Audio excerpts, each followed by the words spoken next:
J'ai aussi un souvenir de mon hamster quand j'étais petit. Il s'appelait Monsieur Blick, qui est enfermé dans une cage.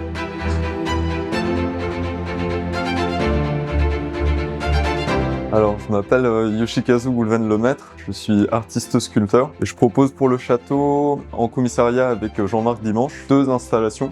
Donc Mirabilis, qui est une intervention in situ dans le cabinet de curiosité, auparavant vide pour le remplir donc de sculptures principalement animalières. Ensuite, une exposition temporaire, Fauna Fabulosa, qui présentera donc dans l'orangerie, dans des grottes souterraines, un ensemble d'animaux fantastiques.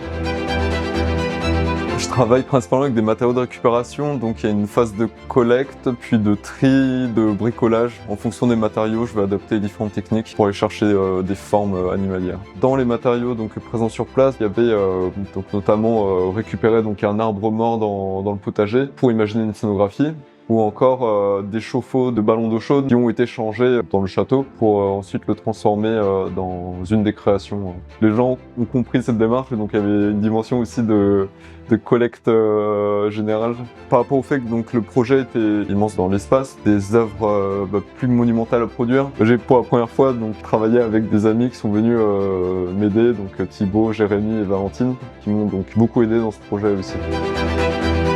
Donc il y a au château toute une iconographie animalière, que ce soit dans les blasons, les vitraux, les noms aussi des lieux. Pour la partie Fauna Fabulosa, donc c'est surtout le lieu donc de l'orangerie qui est une grotte souterraine. Donc il y avait tout l'imaginaire d'un monde souterrain avec des créatures fantastiques, mais aussi des légendes présentes dans les lieux. Donc que ce soit donc Mélusine qui accompagne la famille de la Rochefoucauld, ou encore des histoires d'un dragon qui aurait habité dans le coin. Je dirais, ouais, il y a peut-être l'aspect historique. On vient pas poser des œuvres comme ça, mais il faut toujours rester en dialogue avec l'histoire du lieu. Puis une sorte de respect de dialogue. Et ensuite, dans la partie de l'exposition, donc c'est l'immensité aussi qui m'a beaucoup surpris et qui m'a poussé aussi à imaginer de nouvelles choses que je n'aurais jamais pu avant.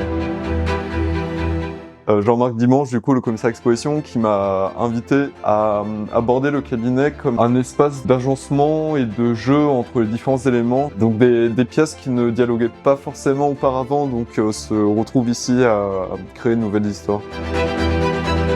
Je dirais peut-être l'envie de bricoler des choses par soi-même, donner envie de faire des choses et de s'intéresser peut-être davantage au monde animal, en tout cas.